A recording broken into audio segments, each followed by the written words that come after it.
Welcome to the PENC webinar series. My name is Katie Cox. I'm the PENC Membership Director and will serve as moderator for today's presentation. If you have any technical issues, please use the chat box and I will assist you. We will be taking questions throughout today's presentation. You can type your questions into the questions box and I will read those out loud. Today's speakers are Brett Tempest and Meg Fensel. Brett Tempest is an Associate Professor of Civil and Environmental Engineering at UNC Charlotte. His research is related to the development and performance evaluation of concrete and masonry construction materials, particularly from the standpoint of sustainability. This includes incorporating natural and recycled materials, improving durability, safety, and understanding the life cycle of products from cradle to cradle.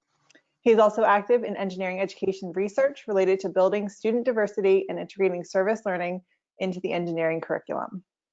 Meg Fensel educates, engages, and unites the community through Sustain Charlotte programs and is actively involved in fostering partnerships within the community and assessing program outcomes. Prior to her work with Sustain Charlotte, Meg designed and implemented original research programs as a U.S. Fulbright grant recipient in Croatia and a National Science Foundation East Asia and Pacific Summer Institute Fellow in Japan. While completing her dissertation research in coastal South Texas, she advocated for responsible coastal management, protection of freshwater flows to estuaries, and sustainable fisheries. Meg holds a BS in ecology and evolutionary biology from the University of Connecticut and a PhD in marine sciences from the University of Texas at Austin. She taught project-based mathematics to 9th grade students at West Charlotte High School through Project Lift and 1080 Foundation.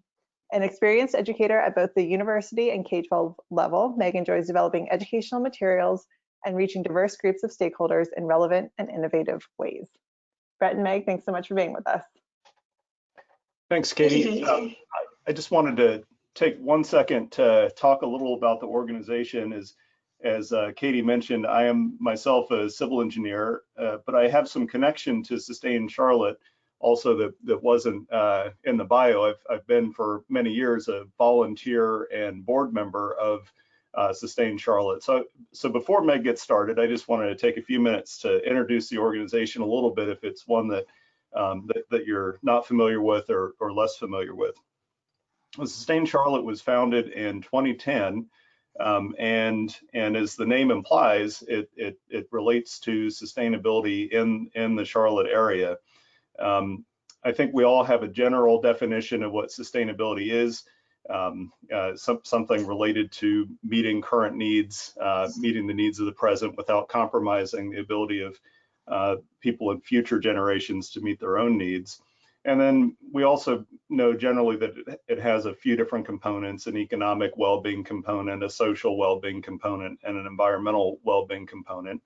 And so from that definition, it's obviously a very broad topic. So I wanted to sort of talk about where Sustain Charlotte fits into the ecosystem of organizations in the Charlotte area that tend to these type of issues. So you've probably heard of some of the allied organizations, could be Clean Air Carolina, or even some of the municipal agencies that have a sustainability focus, such as solid waste and recycling and so forth. But specifically what Sustain Charlotte really focuses on is smart growth and advocacy for smart growth. And so, as many people know, that's an approach to development that encourages mixed uses, compact design through a lot of sort of infill, access to ample choices in housing and transportation. Transportation is what Meg will really focus on today.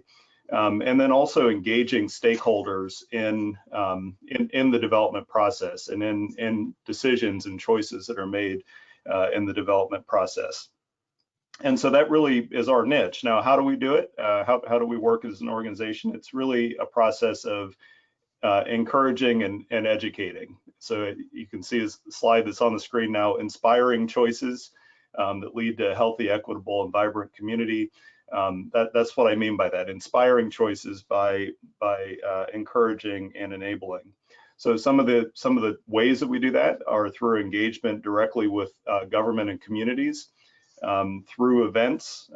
Some of our big events that you probably have heard of, if not participated in, include Biketoberfest and annual sustainability awards, a series of educational events called Grow Smart CLT, We have a Walk CLT program around pedestrian issues, Sustainability Summit, which we weren't able to host this year because unfortunately it's right in the heart of the COVID outbreak, but that'll be something in the future. And then also shifting gears to focus on also bike ped type of issues. So at any rate, what we do hopefully is to help communicate and educate the community about issues that really are either what we would consider as engineers to be best practice and including some that are fairly technical in nature. So the value, especially that I see as an engineer myself, is the way that Sustain Charlotte can interface with the community to communicate any number of these very kind of complex design issues or issues around how the development in the community occurs, and really through that education process to help the public advocate for these types of best practices. So with that, hopefully that's a little bit of a introduction to the organization. We'll have contact information up on the screen. I'd be happy to talk to anybody more about it. And I'd also encourage you to visit sustaincharlotte.org to learn more about the organization. So with that, I won't take up any more of Meg's time. So Meg, take it away. Okay, well, thank you so much, Fred, for that fantastic introduction. We're ready to bring you on staff. That was a perfect explanation of what Sustain Charlotte does. We're thrilled to have you as a board member. I also want to thank Katie for coordinating today's webinar, as well as all of you for joining us. I want to just talk through a few logistics. We will share this presentation with Katie so that you can have access to it. We encourage you to check out some of the links that have more information on ways to take action. I also want to acknowledge that many of you are not from the Charlotte area, and many of the examples that we'll be sharing today are from the Charlotte area. But whether you are from a rural community, a suburban community, or an urban community, I think there's really value in understanding some of these principles, because quality of life is an important issue no matter where people live. So everybody needs transportation choices. And transportation choices, of course, are going to look very different in a rural area than they will in a large city and metro area like Charlotte. So these are broadly applicable principles, but there is definitely some nuance depending on what type of area you're in. So feel free to ask questions throughout. I'm happy to answer them as we go, or if you want to save them for the end, that is fine as well. I want to frame today's discussion as a conversation about freedom. And we don't often correlate transportation with freedom, but one of my favorite transportation planners, Jarrett Walker, says, where you can go is what you can do. So if you think about the size of your world, the size of your world is really how far you can physically go.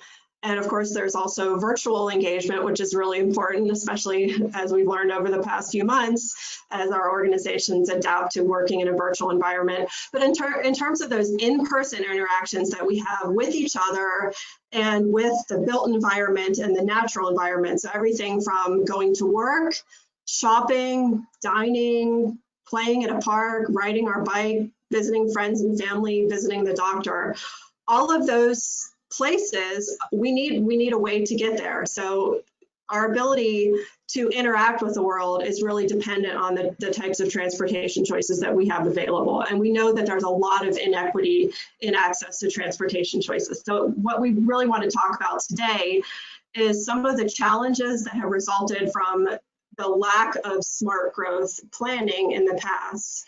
And we're now dealing with the legacy of past decision making and talking about some solutions to move towards a more equitable future for everyone.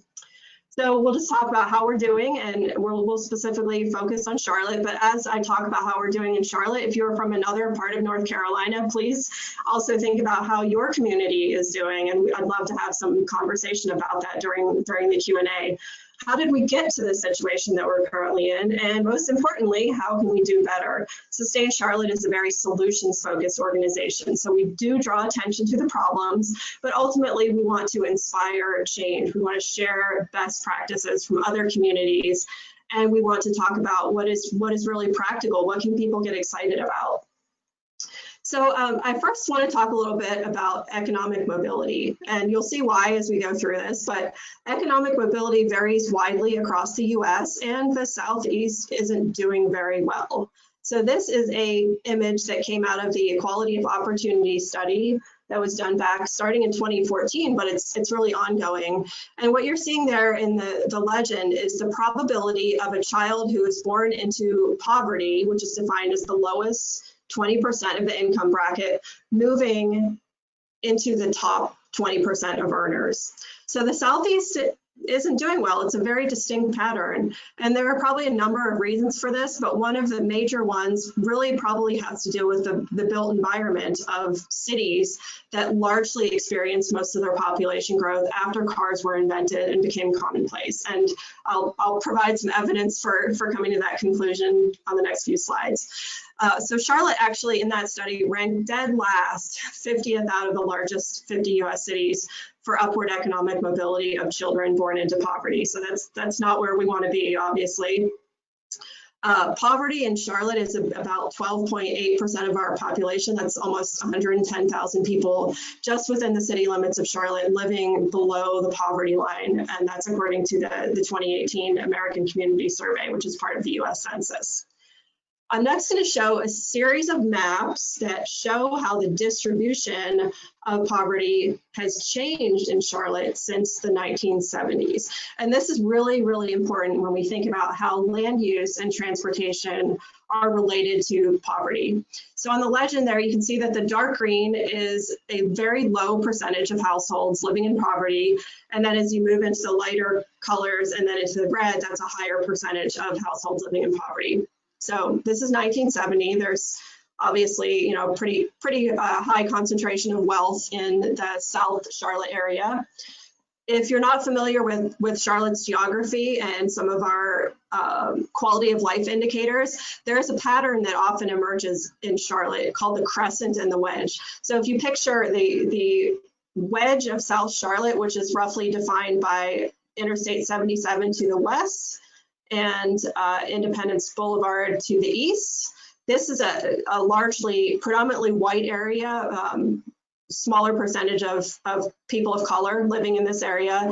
It is also represented by higher average and median incomes than what's known as the crescent of Charlotte, which runs from west up to north and down to East Charlotte. So a lot of quality of life indicators, everything from longevity to household income to educational attainment, very strongly correlates with that wedge and that crescent pattern in Charlotte. So this is 1970. We're going to go forward in time to 1980, 1990, 2000, 2012. By 2012, we're starting to see that crescent and wedge pattern really strongly emerging. 2017. Sorry. So by 2017, that crescent and wedge pattern has pretty strongly emerged. And we see a lot of poverty distributed through West, North, and East Charlotte, but very little in South Charlotte. So the reason that this is important is now we want to talk a little bit about the relationship between transportation and poverty. So out of that equality of opportunity study, there was a correlational study done. And what do you think was the single strongest predictor of whether a family escapes poverty? So when I ask this question in front of a live audience, people sometimes say things like, you know, the parents' level of educational attainment, or you know, the quality of the school that the children go to, or whether it's a single parent family or a two-parent family. It's actually commute time. So you can check out the details at Equality of Opportunity. But commute time is a little bit surprising when we first hear it. But if we really think about it, especially if a family doesn't own a car, and keep in mind the average cost of car ownership is now around $9,000 according to AAA. The choices are basically getting a ride with someone else, which can be unreliable, walking, which really limits the distance between home and work, bicycling. We often don't have safe routes to bike. So, you know, a high percentage of people who don't have a car are riding public transit. In Charlotte, the average one-way trip time on our public transit system, one way for a person who has to transfer between vehicles, is 90 minutes. That means that a lot of employees are spending more than 3 hours a day just getting to and from work. So that includes the time from when they leave their front door to when they get home, the travel portion. So it's walking to and from the bus stop, it's waiting for the bus, it's waiting for that connection between the two buses and hoping that you don't miss the connection, because in Charlotte, about half of the bus routes only run every 40 minutes or less. So that makes those connections really tricky. So with very long commute times, that leaves little time to do things like shop for healthy food, prepare meals for your family, read to your kids, help your kids with homework, advance your own education, earn skills to, develop skills to get a second job or a better paying job. So commute time is really, really critical to quality of life, and it's very closely tied with the types of transportation choices that we have available. This is from the INRIX drive time simulator. And what we're looking at here is how far you can get from starting from the center of Charlotte at 7:10 in the morning. So you can actually, this is a static screenshot, but you can run this so it's on a video loop. It shows you starting from the center of Charlotte how far you can get in 30 minutes in a car, which is the darkest blue, 45 minutes in a car, which is the mid shade of blue, and then the lightest shade of blue is how far you can get in 60 minutes. So you can see that it's not completely uniformly distributed, and if you're heading west, you can get farther because you're probably going out on 85, which is an interstate. Whereas if you're coming down here to the southwest, there's not a major interstate or major corridor coming down there. But I think the take-home message here is if you have a car in Charlotte, you have pretty good access to a broad range of destinations, which includes jobs. Now the problem with that is driving is expensive. In Charlotte, the median income household spends 22% of their income on transportation. That's second only to the 29% of their income that they're spending on housing. That's from the Center for Neighborhood Technology's Housing and Transportation Affordability Index, which you can actually look up for, I believe, any part of the United States. So if we add those two together, that's 51% of income that the median income household is spending on transportation. So that means that many lower income households are probably actually more cost burdened. They're spending a higher percentage of their income on transportation. So that image that I just showed you of how far you can get in 30, 45, and 60 minutes is great for those of us who have cars, not so great for people that can't afford a car. Now we know in Charlotte that housing costs are rising dramatically. It's a popular area. A lot of people want to move to Charlotte.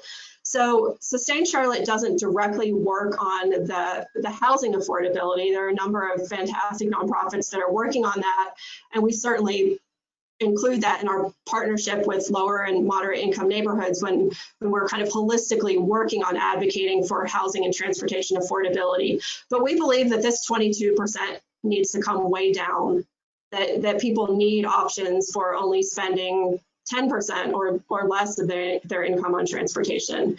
And the Center for Neighborhood Technology actually recommends that households shouldn't be burdened by spending more than 45% of their income on housing plus transportation, but yet we're at 51% here in Charlotte. So this is just a little image showing those two major expenses, right? So we all need a place to live, we all need a way to get around. That average cost of car ownership, maintenance, parking, licensing, everything is, like I said, around $9,000 nationally. And yeah, certainly you can spend less, and I drive a 15-year-old car, so I'm spending a lot less than that. But it's still, multiple thousands of dollars a year minimum to own and maintain a car. Whereas if I buy a CATS bus pass, it can get me most places, not super fast, but that's $88 a month.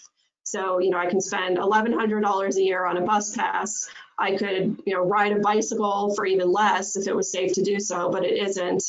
And I could probably walk more places if my community was built in a more walkable form, but it's not.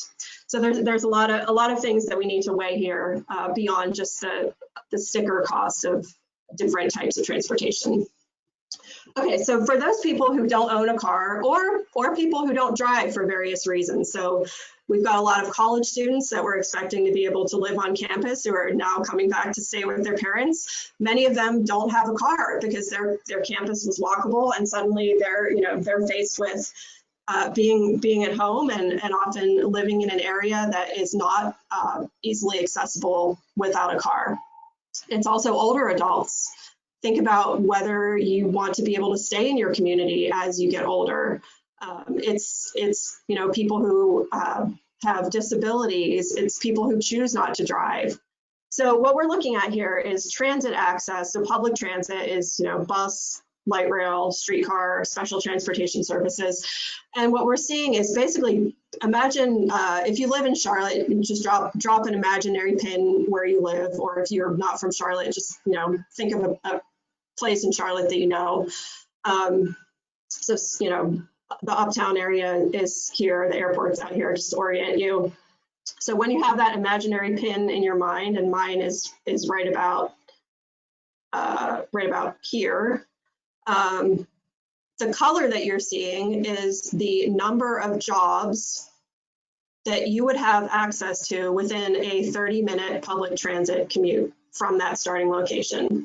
And these are specifically entry-level jobs that require an associate degree or less. Because when we're talking about economic mobility, getting people out of poverty, we really need to hone in on the entry-level jobs to start with. So you can see there's pretty good access by public transit to entry-level jobs if you live close to the center of Charlotte. This blue line here is the Lynx Blue Line light rail, so the first phase of it from I-485 down here in the south up to Uptown. Was open since I think 2007, and then this extension opened just 2 years ago up to UNC Charlotte, where Brent works. And so you can see if you live along the Blue Line extension, you have pretty good access to entry-level jobs, and that's rapidly changing up here in the northern portion as that develops. But once we get outside of kind of that center ring of Charlotte, there are huge pockets of Charlotte and Mecklenburg County that just don't have good or any access by transit to entry-level jobs. And interestingly enough, not only are those areas where we might expect to find them kind of on the boundaries of the city limits, and especially pronounced up here in the Crescent, the Northwest and East Charlotte, where it's lower income. But also there's some pretty pronounced pockets of lack of transit access to entry-level jobs in the wealthy, predominantly white areas of South Charlotte. If you look at a map of Charlotte, this area of South Charlotte, it's very suburban in its form.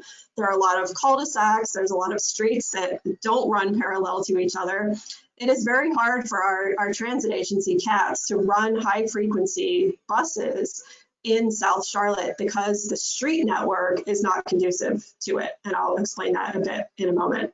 So imagine if you are, just a scenario, your son or daughter, niece or nephew who's in college has to leave because there's been a COVID outbreak. They move back in with you, and you're able to drive a car to get where you need to go.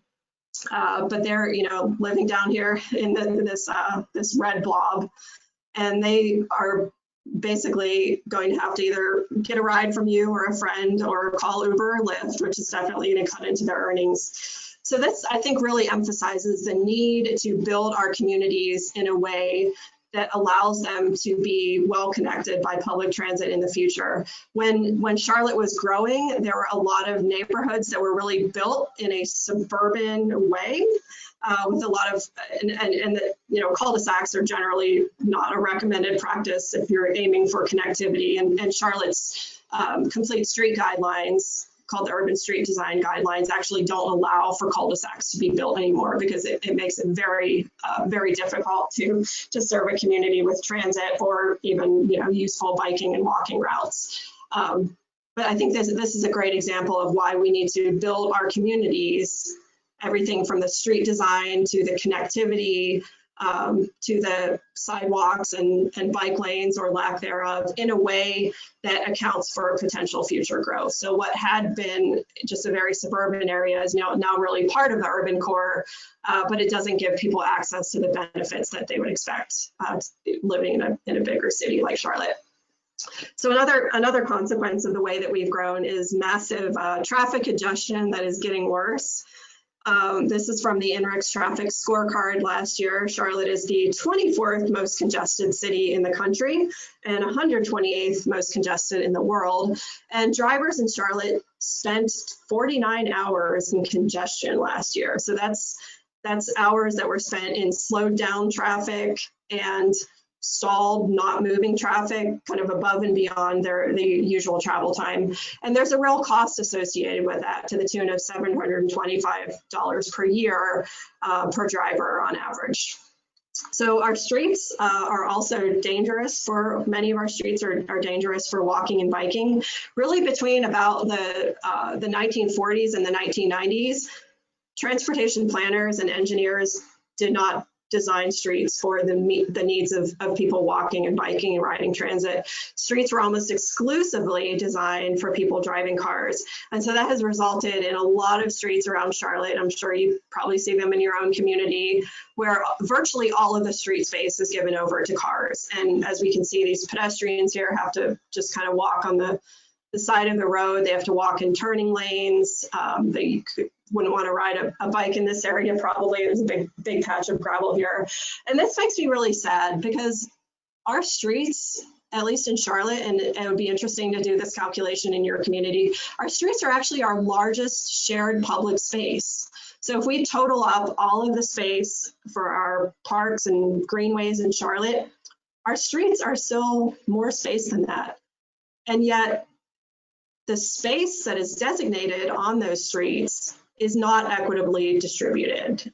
There's no space to walk and bike. There's no prioritization of public transit. It's just virtually all given over to cars. So we're working to change that. So this exclusively auto-oriented street design has had some pretty dramatic consequences for safety and equity. This is an image from the Charlotte Department of Transportation, and what you see on the left there is that people walking and bicycling are involved in less than 3% of all crashes. But what you see on the right is that people walking and biking account for nearly 1/3 of all traffic deaths. So they really are the most vulnerable users of the streets. It's not surprising, right? When you're in a car, you're enclosed by metal, you have some protection from crashes, but people walking and biking are more vulnerable. And we need to be designing our streets in a way that protects them. And the speed limits on our streets also matter. A person who's hit by a car at 20 miles per hour has a 90% chance of surviving, and that percentage drops to 20% when they're hit at 40 miles per hour. And as you've probably observed and learned, the posted speed limit is actually far less important than the design of the street. So when a street is designed to be wide open with very few visual cues that say slow down, people will drive fast regardless of the speed limit. When the lanes are a little bit narrower and maybe you have like a planted center median and maybe some on-street parking and a bike lane and a wide sidewalk and more street activity, then drivers will get the cue that, hey, there's a lot going on here. I really need to pay attention and slow down. So I think the takeaway here is that small differences in vehicular speed lead to very different outcomes in survivability of crashes for pedestrians and cyclists, and that the design of the street is at least, if not more important than the posted speed limit. We also know that older adults are disproportionately represented in deaths of people walking, and that's especially pronounced for people over 75. There's an excellent report that was updated last year by Smart Growth America called Dangerous by Design. So that has all of the graphics showing the disproportionate death rates for different populations who are walking on our streets. We also know that, and these are national data. So people of color are disproportionately represented in fatal crashes among pedestrians. So nationally, American Indian or Alaskan Native are at highest risk, followed by Black or African American, Hispanic and Latino, white and non-Hispanic, and then Asian or Pacific Islander is lowest. We also know that people die while walking at much higher rates in lower income communities. So this is based on census tract data, and there are higher rates of fatality, as you can see, for the very lowest income brackets, and then that decreases really pretty linearly as income rises. And there's probably a few different things going on here. You know, at the higher income levels, people are less reliant on walking for transportation. They're also more likely to live in communities that have seen investment in good facilities like good sidewalks, good crosswalks, bike lanes, and there's also probably, you know, more neighborhood vigilance about you know, keeping an eye out, making sure that people aren't speeding through the community or doing other unsafe things. So those are some of the problems. I hope that hasn't been too disheartening, but I want to talk now about how we got into this situation before we talk about some solutions. I should pause here and ask if there are any questions up to this point. I don't see any. I'll give people a minute to type in.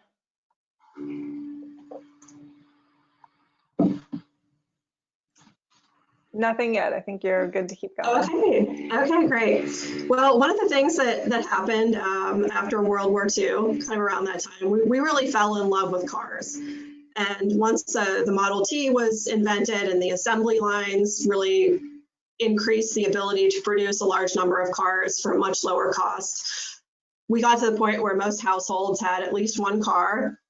And we just really fell in love with them. They shaped so many parts of our culture. And one of the features of our built environment that cars made possible was the rise of the suburbs. There's a really interesting case study of what's kind of recognized as the first master plan suburb in Levittown on Long Island. And there's a lot of you know, racial inequity built into the rise of the suburbs. But they really arose because prior to World War II, most people either lived in cities or they lived in very rural areas. There wasn't really a whole lot of anything in between. Of course, there were some small towns, but those were more of kind of urban form, but you know, just on a smaller scale. And there were a lot of kind of incompatible land uses that were sometimes very close together in cities. So there were often low-income neighborhoods and apartment blocks that were right next to pretty toxic land uses like factories and slaughterhouses and tanneries and, you know, just types of industries that have a lot of detrimental health effects, or at least, you know, nuisance odors and sites. And that was, you know, that was deemed to be unhealthy, and in many ways it probably was. There were a lot fewer environmental protections back then, and companies could do what they want quite a bit more than they can today.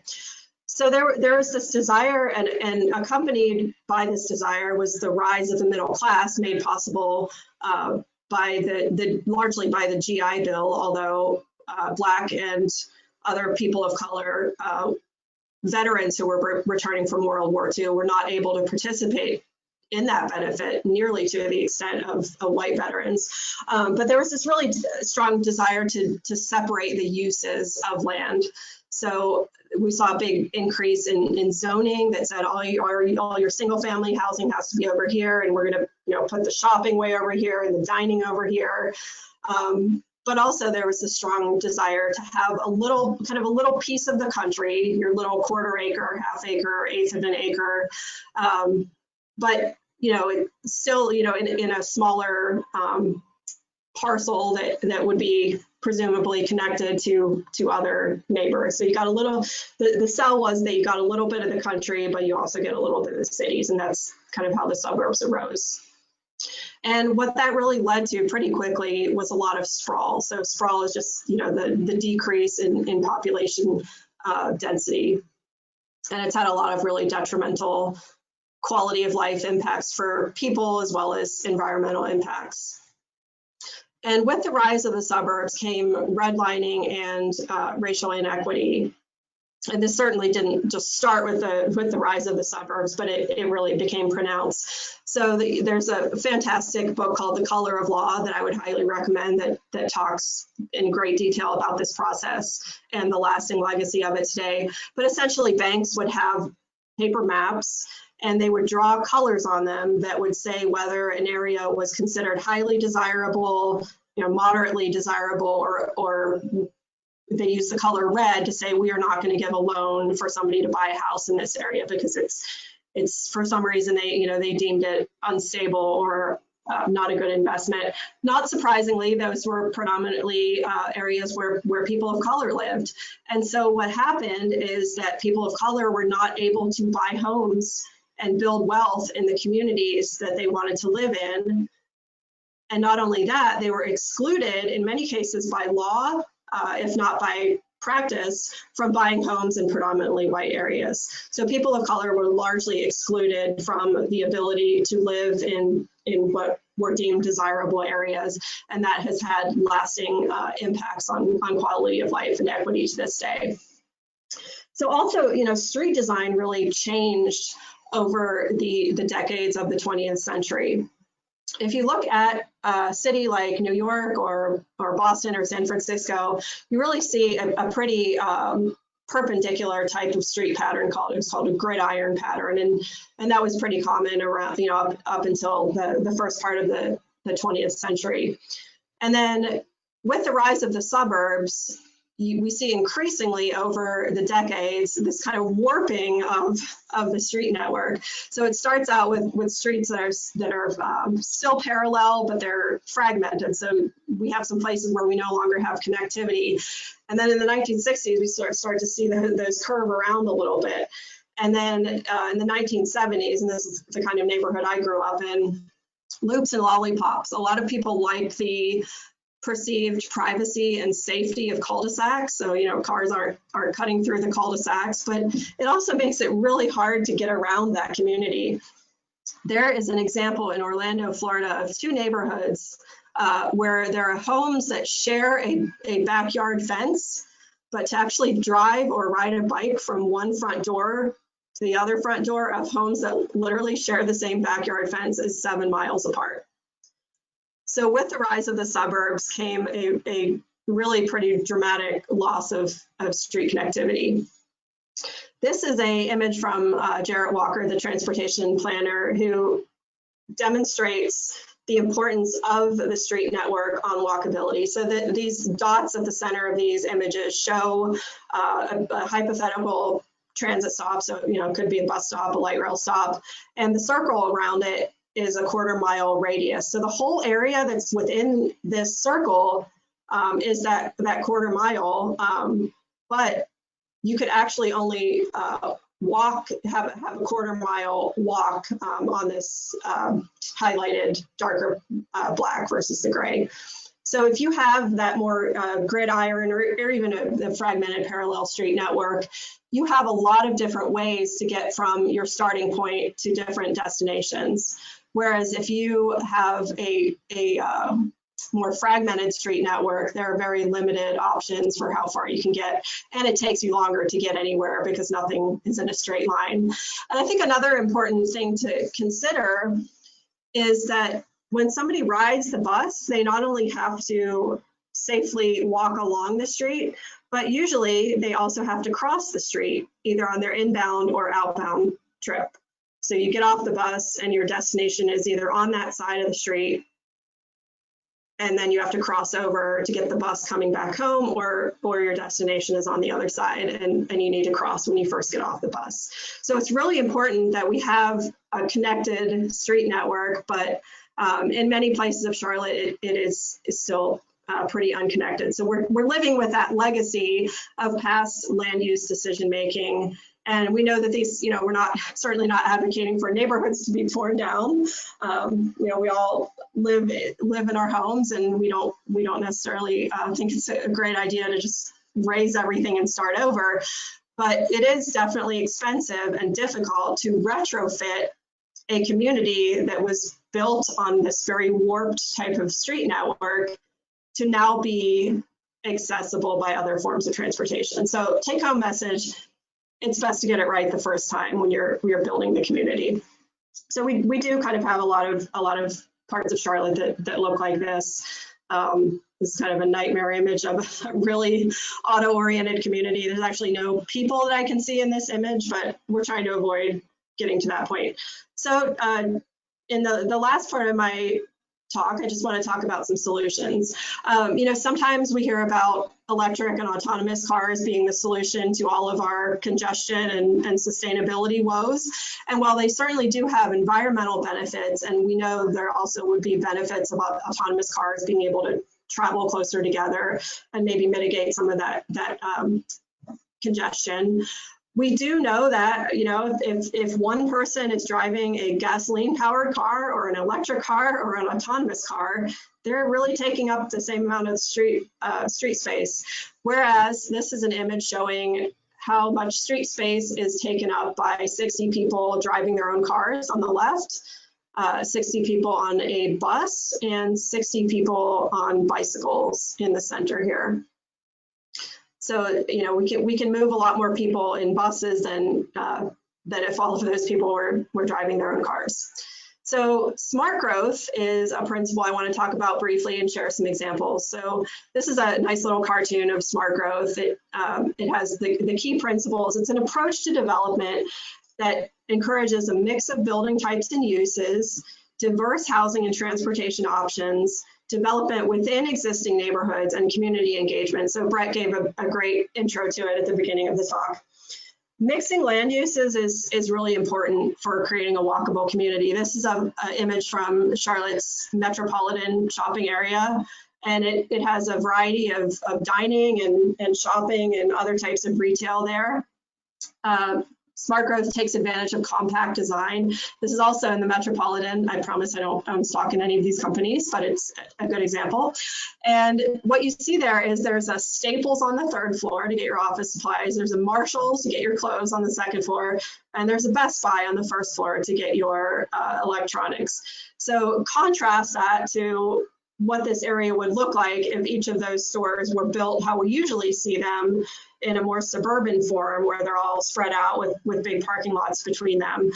That would not be an ideal use of this urban space, and it would not be conducive to walkability in this area. Smart growth is about creating a range of housing opportunities and choices. We know that people have different housing needs at different times of their lives. We you know, might need a different type of house if we have a bunch of kids at home, and we might want something smaller when we're empty nesters, and maybe even something smaller when we're elderly. So not only do we need different types of housing, but we also need different pricing options for housing.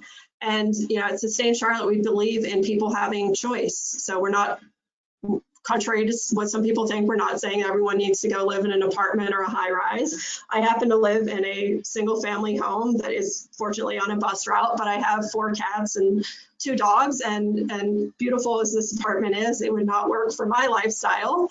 But I appreciate having that choice. Smart growth really focuses on creating walkable neighborhoods.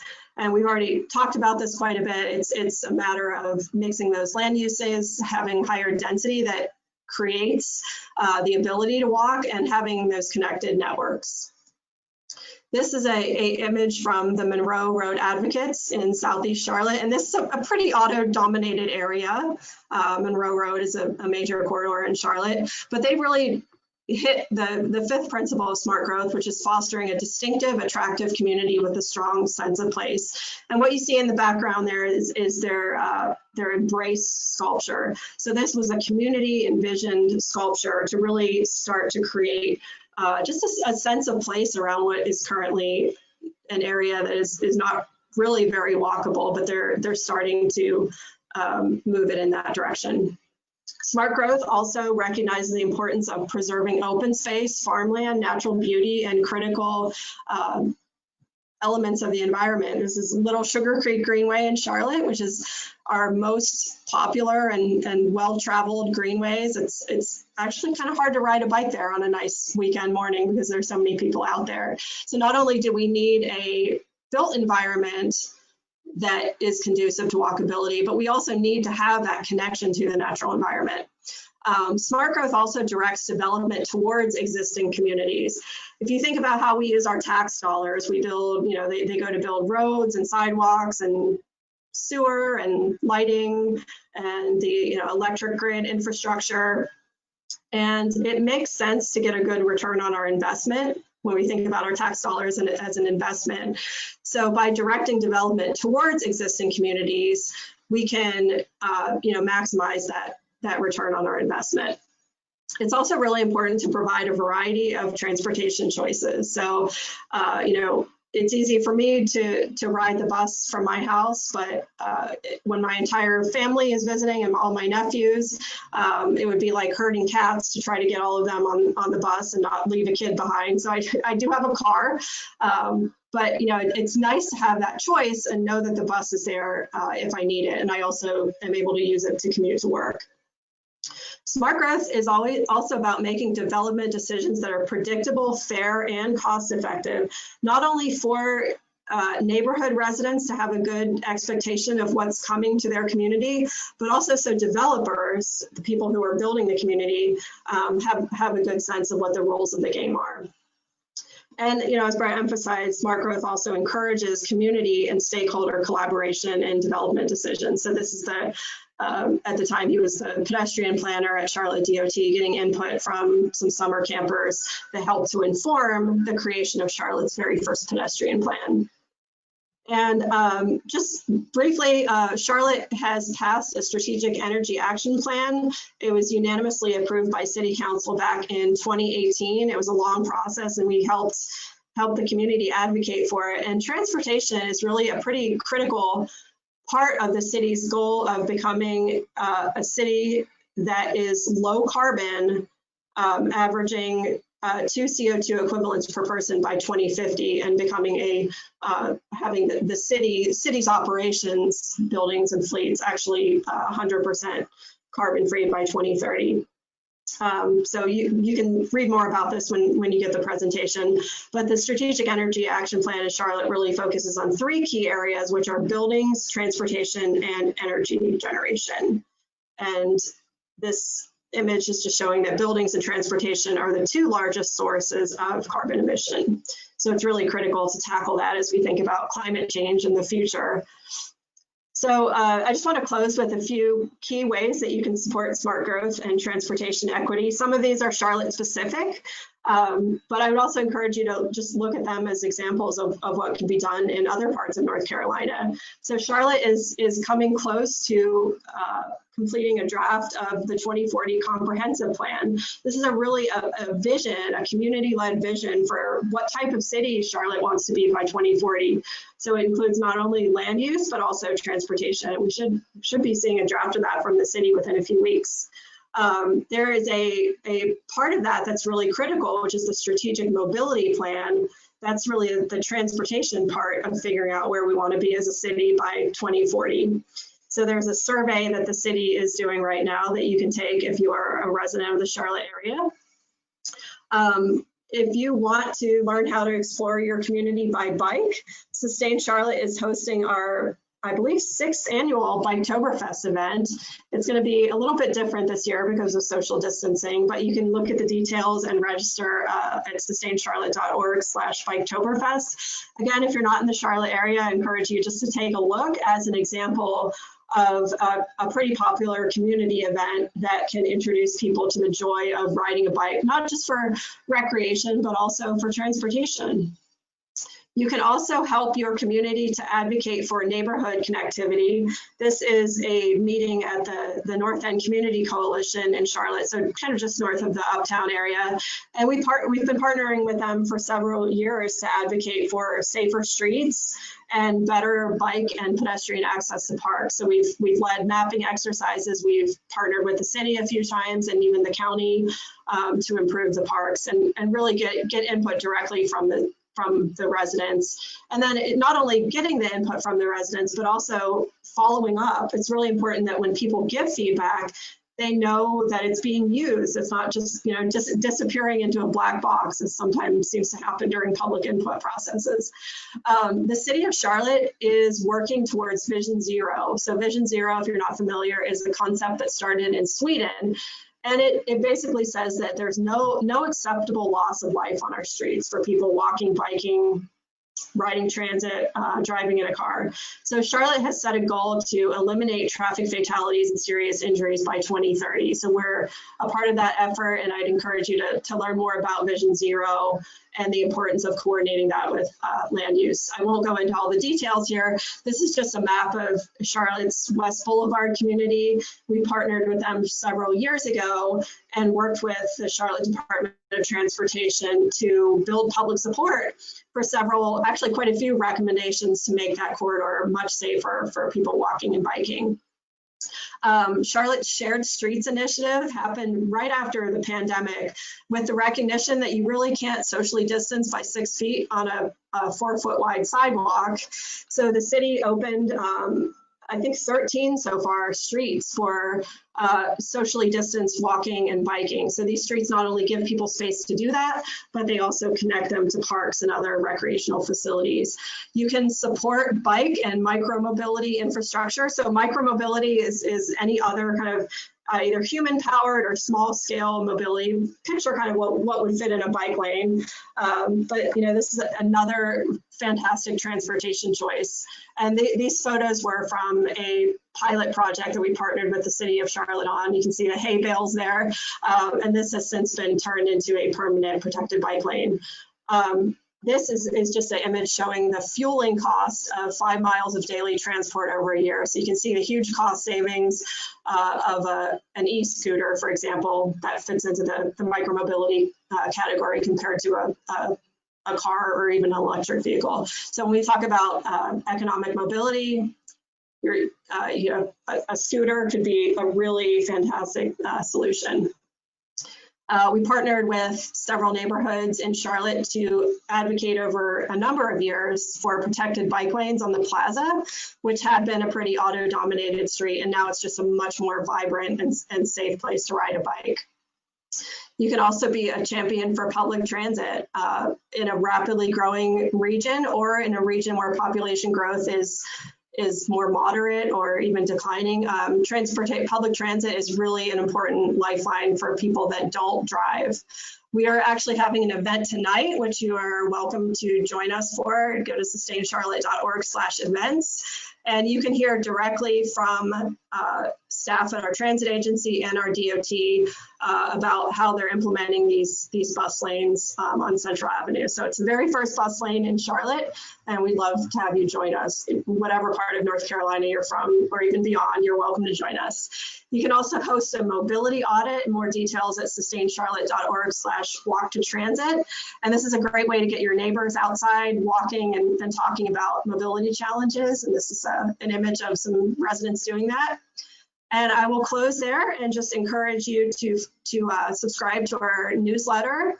We send that out about twice a month, and follow us on all the social medias, Facebook, Twitter, and Instagram. And I'll just close by showing my and Brett's contact info. We'd love to hear from you if you have any comments or questions that we can't get to during this hour.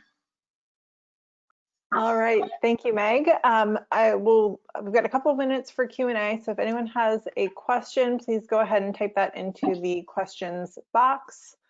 While we're waiting to see if any questions come in, I just have a few PENC announcements. We do have virtual chapter meetings coming up next week.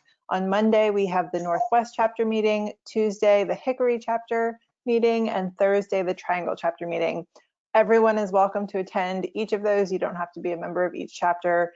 If you want more information, please reach out to me.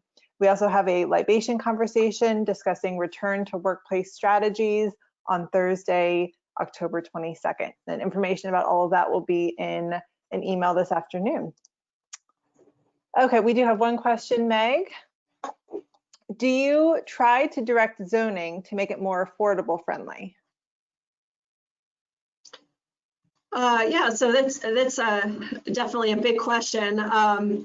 Charlotte right now is going through a complete overhaul of its what is currently a pretty outdated and often contradictory set of ordinances, including the zoning ordinance.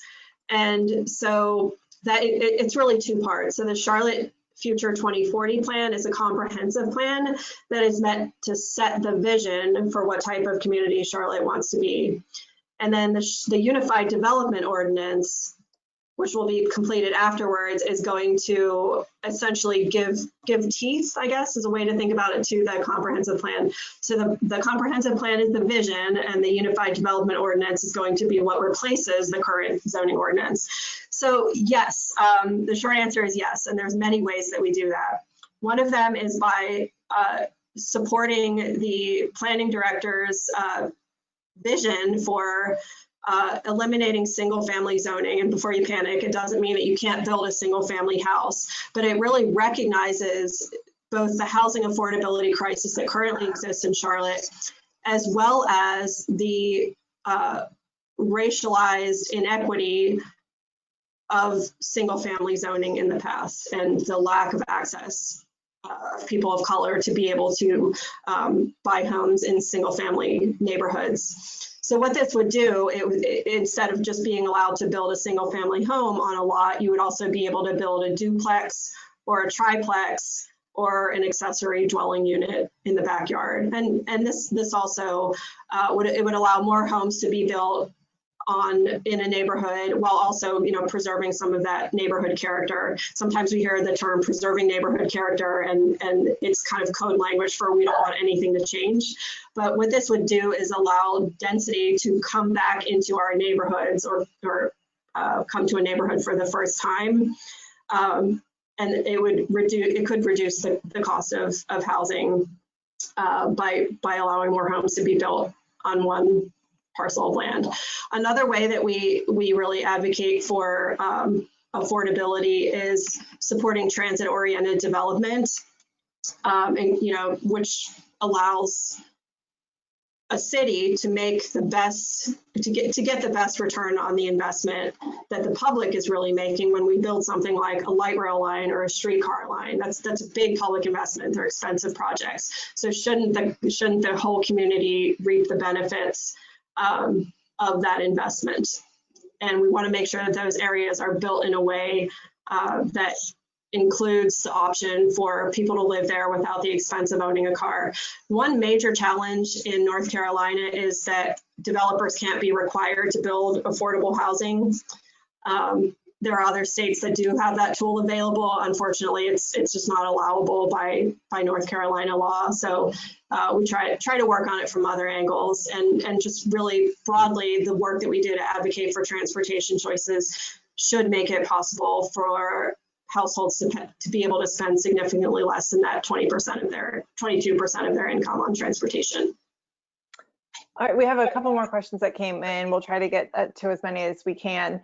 The next one, when I think of how mature Charlotte is, it seems like the changes needed will take decades to achieve. Am I understanding that time frame correctly?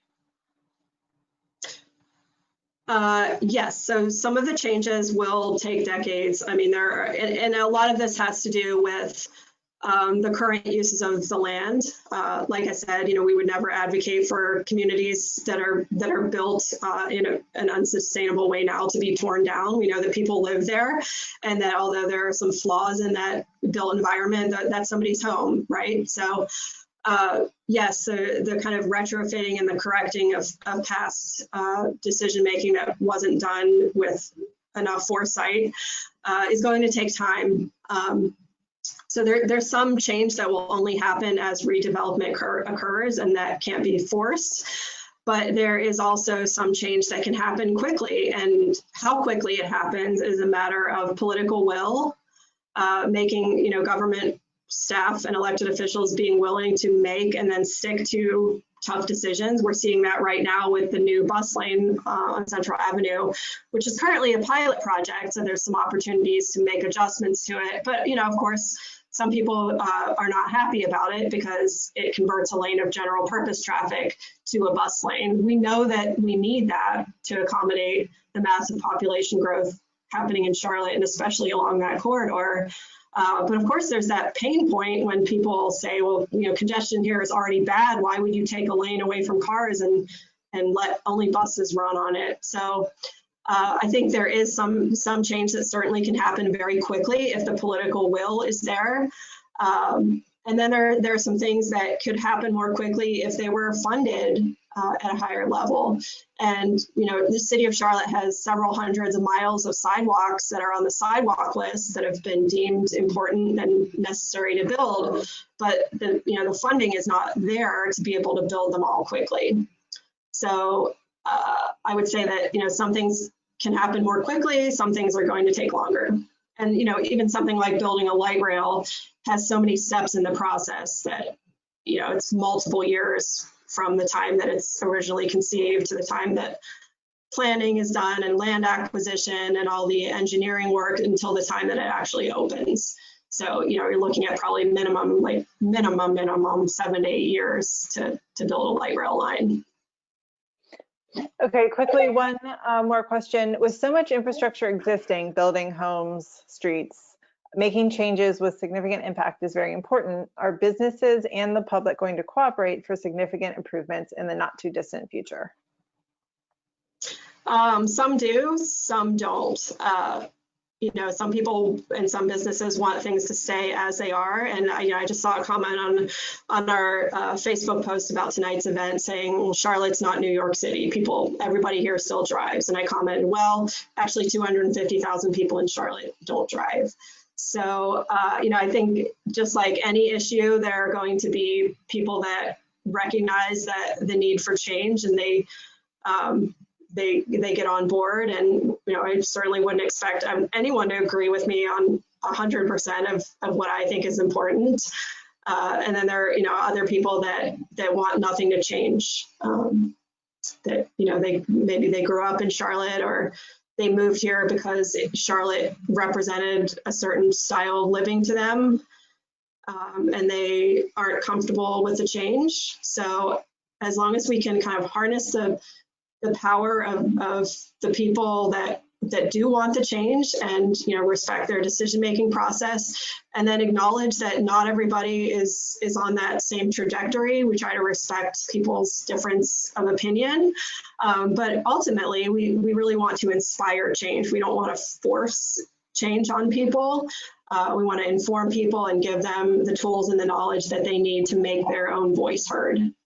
And those voices are not always going to align with what we think is important. All right, Meg and Brett, thank you so much for being with us today. Thank you everyone on the webinar for attending. Your PDH form and survey will be emailed this afternoon. I'll also include a copy of this presentation. Our next webinar is November 4th, an election recap with PENC lobbyist Lori Enorio. Thank you so much for attending, and we'll see you all next time. Thank you.